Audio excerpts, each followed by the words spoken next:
Buenos días.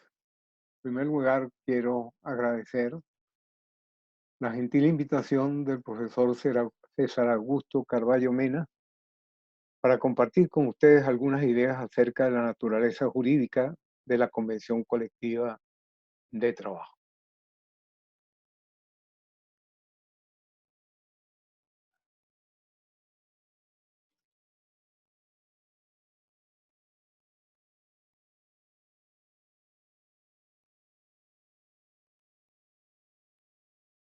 Perdonen, estoy tratando de compartir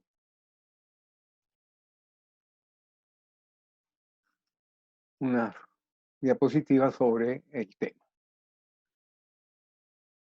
El tema presenta alguna importancia, en primer lugar, porque la Convención Colectiva de Trabajo, como el dios bifronte llano, presenta un doble carácter, un doble aspecto.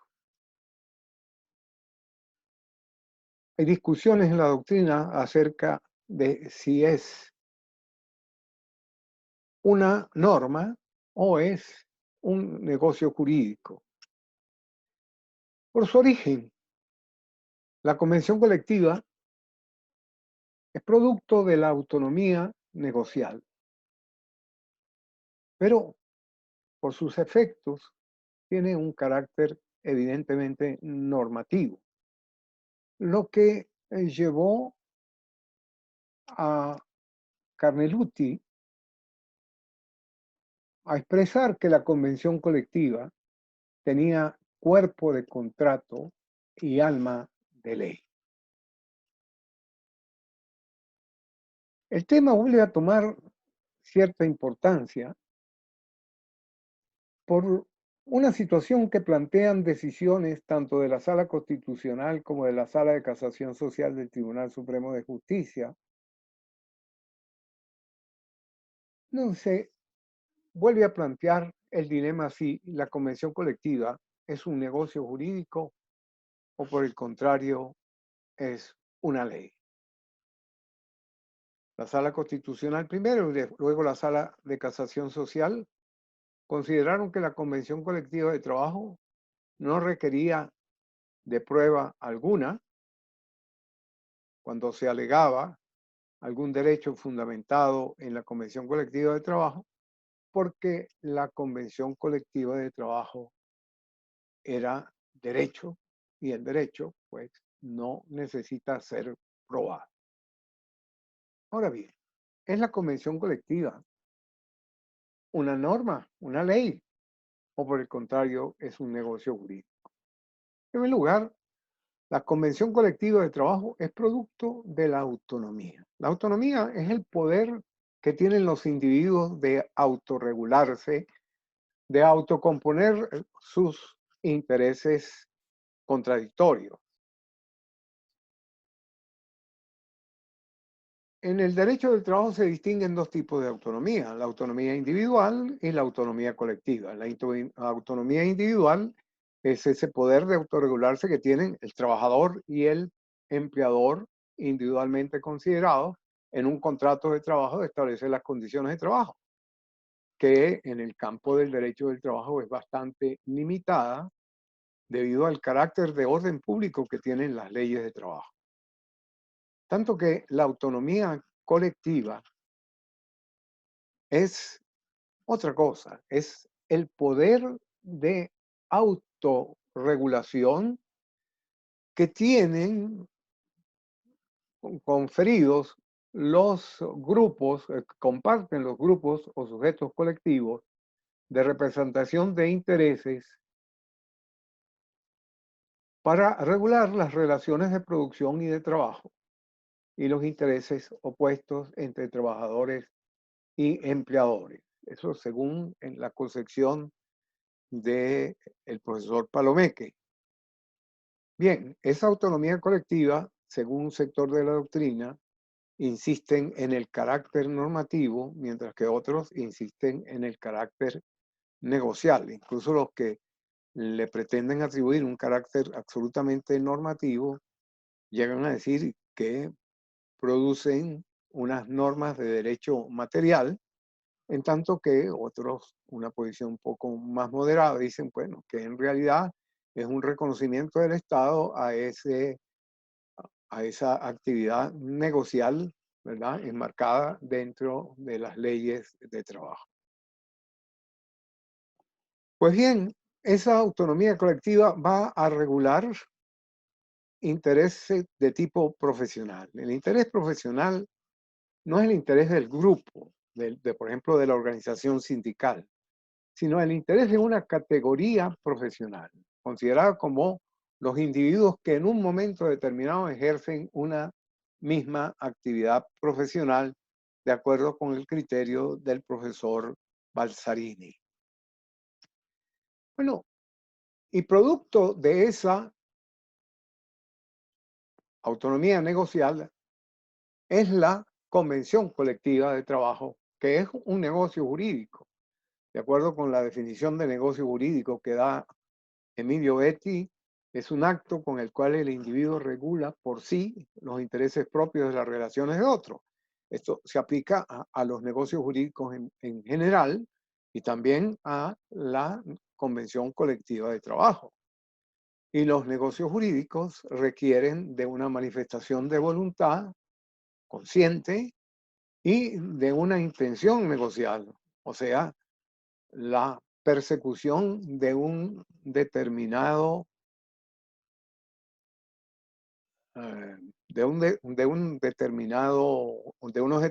efectos que el individuo se representa o los individuos se representan en su mente, que es lo que quieren lograr a través de ese negocio jurídico que van a realizar.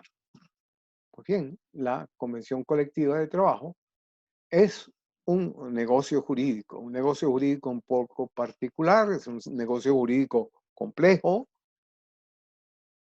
es un negocio jurídico sometido a ciertas condiciones, a ciertas solemnidades, llamémoslo así, pero un negocio jurídico, en fin. Esa naturaleza negocial de la convención colectiva ha sido reconocida por leyes. Por ejemplo, el artículo 506 de la Ley Orgánica del Trabajo de 1990 reconocía que la convención colectiva era un acuerdo, es decir, un negocio jurídico. Ese artículo 507 no se repite en el decreto ley orgánica del trabajo, los trabajadores y las trabajadoras.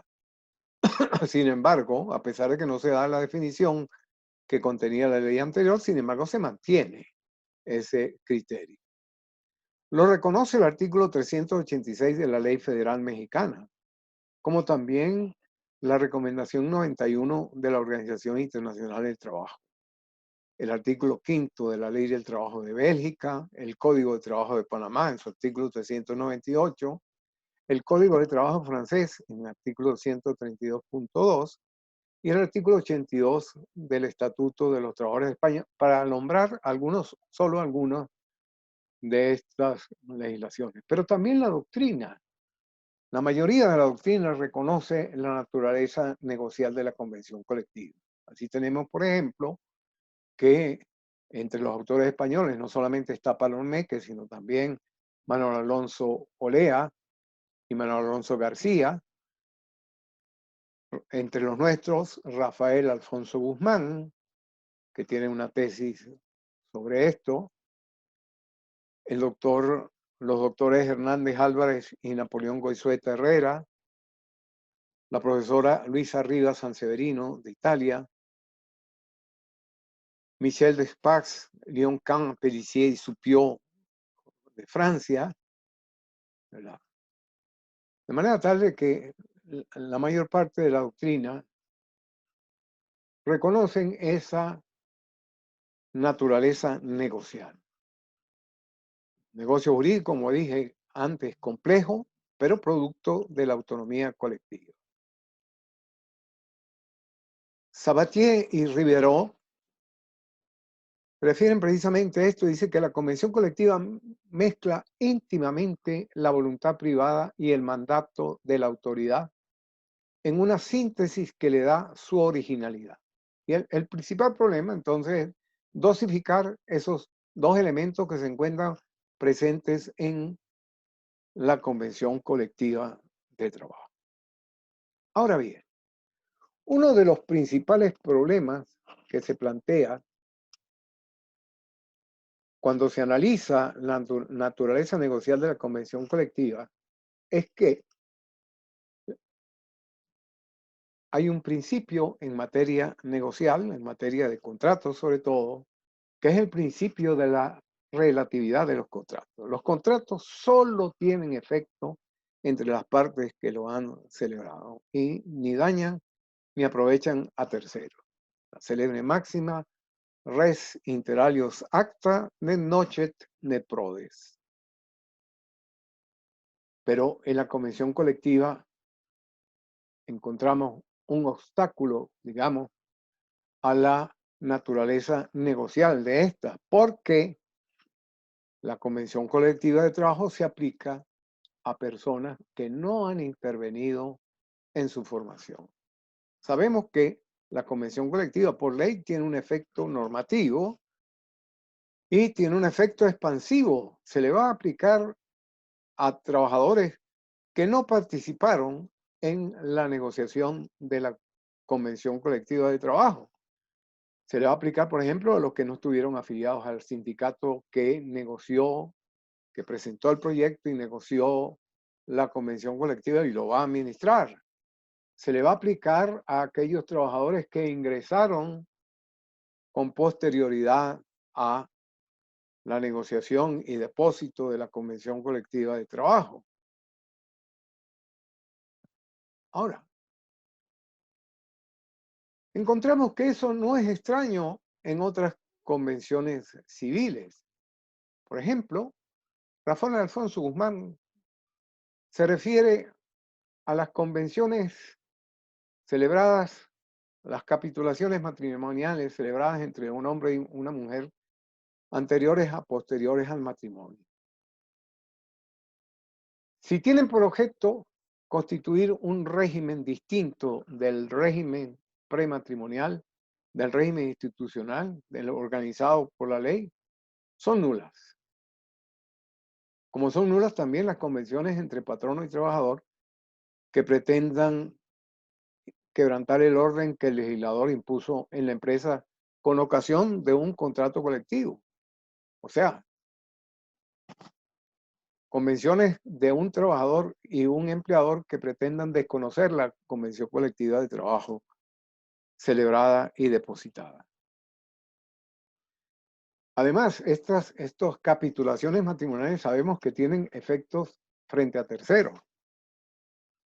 Pero sobre todo, los autores franceses, civilistas, Bailly y Terray, dicen que la regla de la relatividad no tiene un alcance absoluto y que bajo la influencia de las ideas sociales y bajo la influencia de las consideraciones de orden social, que cada vez son más importantes en el derecho civil y que van, digamos, haciendo cada vez más limitada ese principio de la autonomía, más limitado ese principio de la autonomía de la voluntad, a la que lo lleva, que la llevaron los comentaristas del Código Civil francés a su máxima expresión.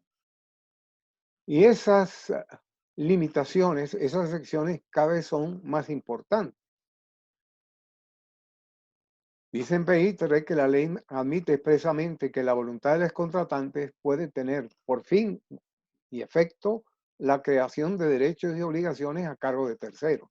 Ellos colocan dos ejemplos muy importantes. Uno, las convenciones colectivas de trabajo, precisamente, pero otro es el concordato o acuerdo celebrado entre un comerciante quebrado y sus acreedores. Ese concordato tiene efectos no solamente entre quienes lo celebraron, sino también con respecto a otros comerciantes que no estuvieron presentes en esa reunión en la que se celebró ese acuerdo. También el caso de los contratos celebrados por los administradores de condominio que obligan a los propietarios asociados. O sea, se constituye un condominio, se elabora el documento del condominio y los propietarios que adquieran con posterioridad eh, apartamentos, por ejemplo, en propiedad horizontal en ese edificio, van a estar obligados por aquel contrato en el cual ellos no tuvieron participación. Además, los trabajadores no pueden ser considerados extraños o terceros a la convención colectiva. Con más en esto, podemos decir que esto de la relatividad de los contratos no va a constituir un obstáculo para que sigamos considerando a la negociación colectiva, a la convención colectiva, perdón, como un negocio jurídico.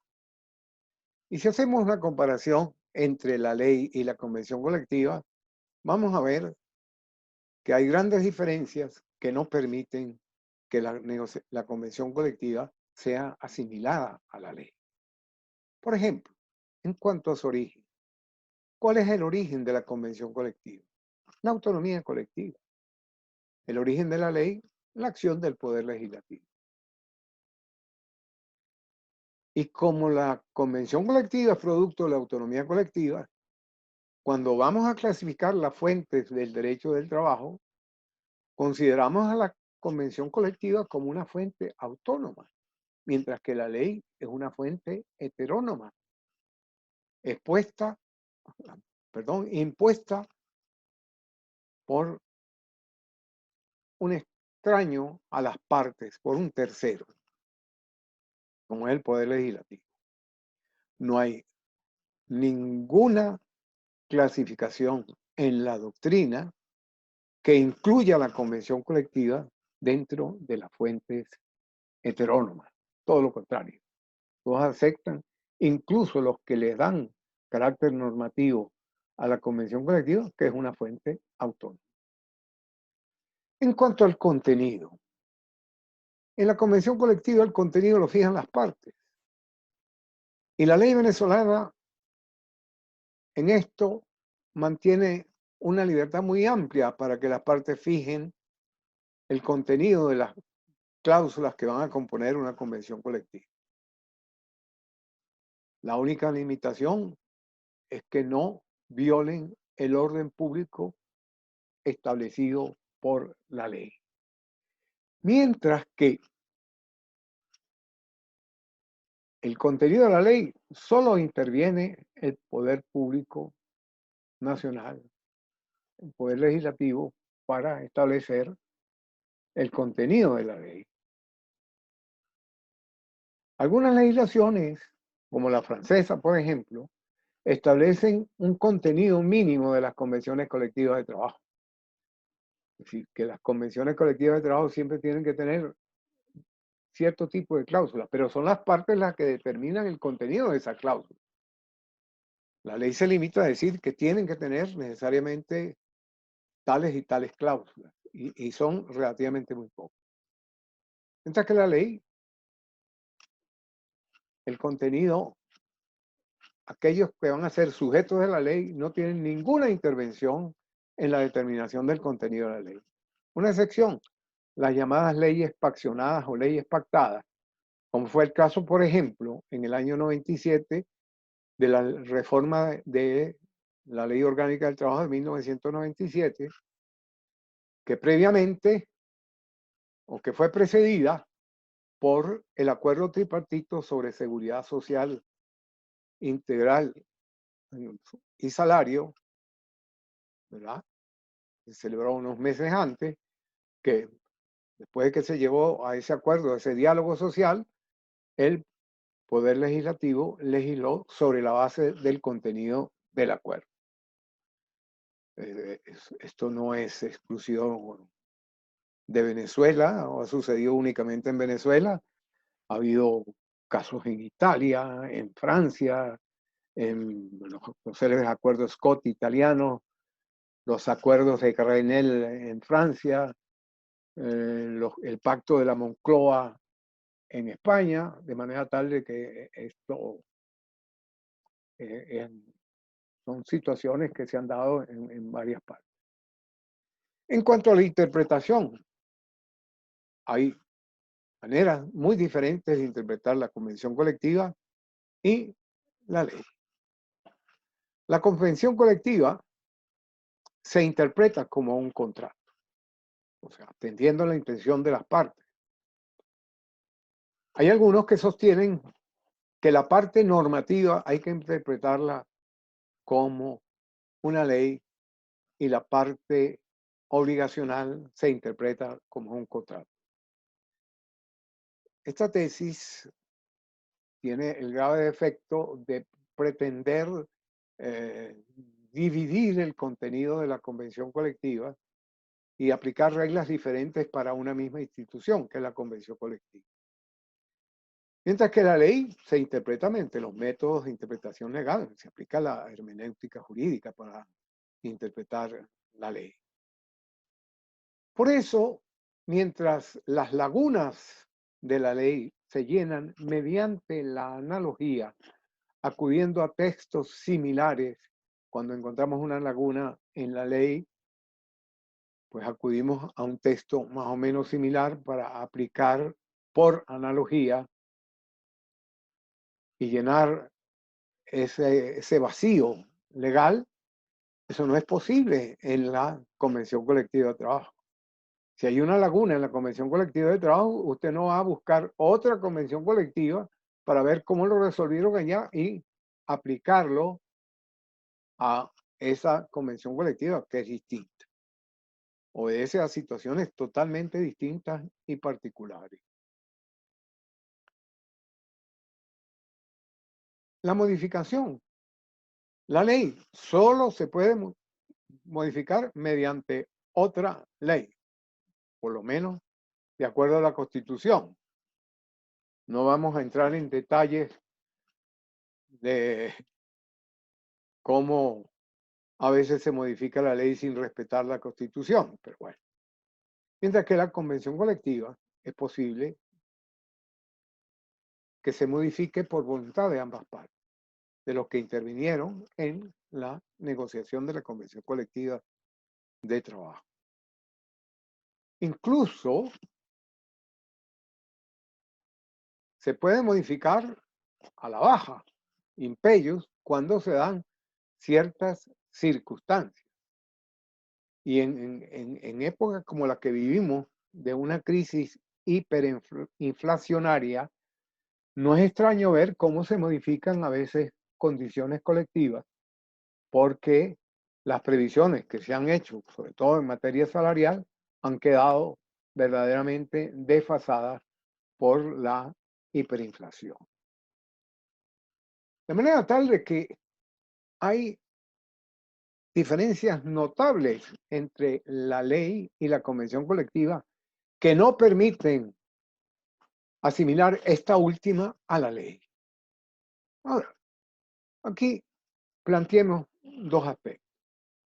La convención colectiva, una vez que se celebra, una vez que se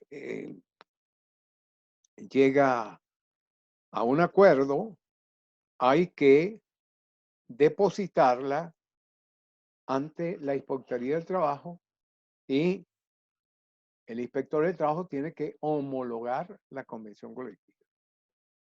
Ese depósito y esa homologación convierte a la convención colectiva de trabajo en una norma jurídica. Bueno, Néstor de Buen dice que el depósito es un requisito de eficacia de la convención colectiva y no es un requisito ad substanciam de la convención colectiva de trabajo. Además, tomemos un ejemplo en materia civil. Un contrato de hipoteca. Tiene que ser registrado, necesariamente tiene que ser registrado. Es un contrato solemne que no tiene validez si no se registra. Y no puede ser oponible después a terceros. ¿Eso convierte a la hipoteca en una norma jurídica? No, en absoluto. Simplemente es un requisito típico de un contrato solemne sometido a determinadas formalidades, como lo es la Convención Colectiva de Trabajo, un negocio jurídico complejo sometido a ciertas formalidades. Pero eso no los convierte en una norma jurídica. Pero tenemos una situación todavía un poco más compleja en el caso de las convenciones colectivas por rama de actividad. Cuando mediante una resolución, antes era un decreto, mediante una resolución se lo extiende a empresas y a trabajadores que no participaron en la negociación. El decreto no le cambia la naturaleza negocial a la convención colectiva. Lyon-Kahn, Pellicier y Supiot, cuando se refieren al decreto de extensión, sostienen que el decreto no sustituye el acto contractual. La convención sigue manteniendo su naturaleza negocial o contractual, como dicen ellos. Fíjense una cosa, el decreto no puede modificar el contenido de las cláusulas de la convención colectiva. Si la convirtiera en una ley, el decreto podría, o la resolución en este caso, modificar el contenido de la convención colectiva. Y Manuel Alonso García, dice que es el propio grupo social el que crea un derecho con carácter autónomo y que esa autonomía negocial tiene una fuerza creadora. Y en todo caso, la extensión lo que hace es reconocer, es un acto de puro reconocimiento, sin una significación distinta del carácter originario negocial que tenía la convención colectiva. La fuerza originaria deriva no de la resolución de extensión o del decreto de extensión, sino siempre va a estar en el poder de la autonomía colectiva, el poder normativo del grupo. De manera tal de que todo esto nos sirve para seguir sosteniendo la naturaleza negocial de la Convención Colectiva de Trabajo. Ahora, vamos a ver lo que nos ha llevado a desarrollar este tema, que es la posición jurisprudencial en materia de la naturaleza de la Convención Colectiva de Trabajo. Durante mucho tiempo, la jurisprudencia consideró que la Convención Colectiva tenía una naturaleza negocial. Por eso se sostuvo mucho tiempo la imposibilidad de que se pudiera utilizar un recurso de interpretación para interpretar unas cláusulas, valga la redundancia, de una convención colectiva de trabajo. Así, por ejemplo, una sentencia de la Corte Suprema de Justicia, la extinta Corte Suprema de Justicia del 13 de junio de 1984, y lo sostuvo también una sentencia de la Sala de Casación Social del Tribunal Supremo de Justicia, la número 236, del 19 de septiembre del 2001. También la jurisprudencia sostuvo siempre la necesidad de demostrar la existencia de una convención colectiva de trabajo, de probar la existencia de una convención colectiva de trabajo cuando se alegase eh, eh, un derecho fundado en alguna de las cláusulas de la Convención Colectiva de Trabajo. Eso lo estableció una sentencia de la Corte Suprema de Justicia el 2 de junio de 1999 y lo ratificó una sentencia de la Sala de Casación Social del Tribunal Supremo de Justicia en la número 454 el 9 de noviembre del año 2000. Ahora bien, un viraje en la jurisprudencia. En primer lugar, encontramos una sentencia de la Sala Constitucional. La sentencia 2361 del 3 de octubre del año 2002. Esa sentencia parte de la base de que la convención colectiva es una norma jurídica en materia de trabajo por ser una fuente de derecho. Ahora, fíjense el argumento, el fundamento de por qué se le da un carácter de norma jurídica a la convención colectiva, porque es una fuente del derecho. Para el año 2002 estaba en vigencia la Ley Orgánica del Trabajo de 1990. Y la Ley Orgánica del Trabajo de 1990, dentro de la enumeración que hacía el, el, el artículo 49, o sea, 50 o 49 de la Ley Orgánica del Trabajo de 1990, incluía la Convención Colectiva de Trabajo como una fuente del derecho, pero también incluía el contrato individual de trabajo.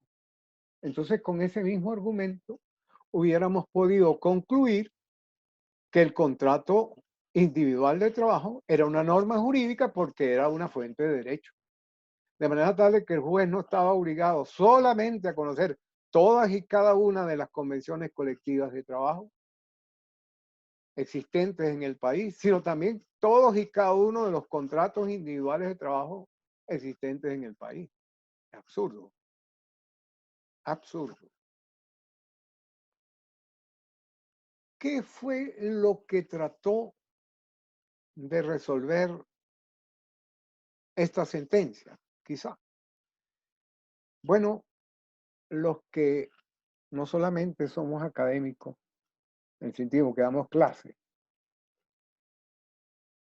sino que también ejercemos, sabemos lo dificultoso. El viacrucis, que significa tratar de obtener una copia certificada de cualquier documento, de algo.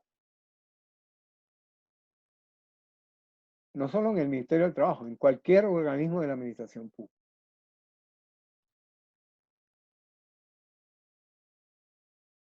De manera tal que habría que facilitar, para facilitar el acceso a la justicia, facilitar al trabajador que alegaba la existencia de una convención colectiva de trabajo, facilitarle la prueba. Pero había que llevar al extremo de cambiarle la naturaleza jurídica a la convención colectiva. O sea, por un procedimiento deus ex machina, pretender que la convención colectiva fuera algo distinto a lo que es, a lo que en realidad es. Bueno, fíjense que la propia Sala de Casación Social del Tribunal Supremo de Justicia, 5 días después de esta sentencia, la sentencia 507 del 8 de octubre del 2002, contradice la anterior y dice, es necesario probar la existencia de la convención colectiva. Pero después como que dijeron, ay caramba, nos vamos a poner en contra de la Sala Constitucional. Nos puede venir un recurso de revisión y nos van a echar para atrás nuestro criterio. Entonces, lo mejor que podemos hacer es aceptar ese criterio también para favorecer al trabajador. Y un año después, o menos de un año después, en la sentencia número 535 del 18 de septiembre del 2003, se dice que la convención colectiva es el derecho mismo, por lo que no requiere de prueba. Y esto se ha ratificado en sentencias posteriores, sobre todo en la sentencia 417 de la misma sana del 12 de junio del 2003. Ahora bien, había necesidad para facilitar la prueba de la convención colectiva, cambiarle la naturaleza a la convención colectiva de trabajo. No, simplemente bastaba con hacer algo, con establecer una presunción y hacer algo más o menos similar a lo que establece el artículo 59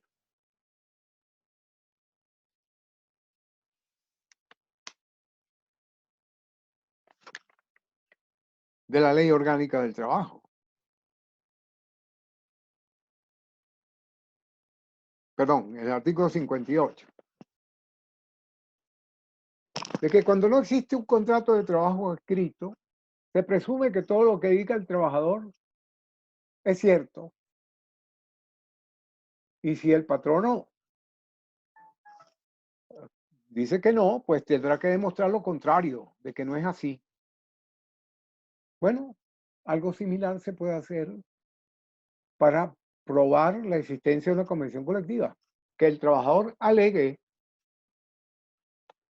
un derecho sobre una cláusula de la convención colectiva y que si el patrono pretende desconocer que ese derecho no tiene fundamento, que esa cláusula no existe, es el patrono a quien le va a corresponder probar la existencia de la convención colectiva y que lo que dijo el trabajador no era cierto.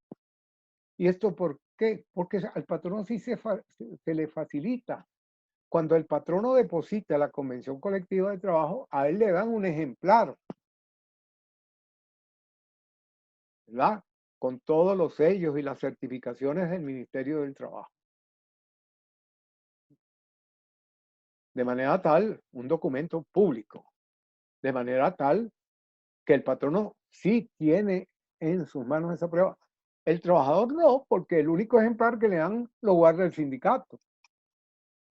Y al trabajador lo único que le pueden dar a veces, antes se imprimían las convenciones colectivas de trabajo, ahora no se imprimen ni libros, no se va a imprimir una convención colectiva de trabajo. De manera tal, pues que este era el medio para solucionar el problema y no llegar a esa decisión. Y si nos ponemos a ver, por ejemplo, en el derecho del trabajo, en el derecho comparado, hay decisiones que sostienen todo lo contrario, la naturaleza negocial. Así, por ejemplo, esa decisión de un juzgado letrado de primera instancia, de primer turno de Montevideo, Uruguay, del 14 de mayo de 1998. Y dos decisiones francesas. Una de la Corte de Casación, una decisión antigua, pero vigente, del 6 de noviembre de 1943, ¿verdad? Que ratificó que la convención colectiva debe ser interpretada con las reglas previstas por el Código Civil. ¿Por qué? Porque tiene una naturaleza negocial y una decisión del Consejo de Estado que ratifica el criterio anterior del 4 de marzo de 1960. De manera tal de que, en conclusión, a pesar del efecto normativo de la convención colectiva, ello no deja de ser un negocio jurídico complejo, llamémoslo solemne o sometido a formalidades, pero negocio jurídico al fin. ¿Y de que es necesario facilitar la prueba de la convención colectiva? Sí, pero no era necesario considerarla derecho. Bastaba, como les dije antes, de crear una presunción. Les agradezco mucho su atención, agradezco mucho la invitación y estoy a la orden para un futuro. Muchas gracias y buenas tardes.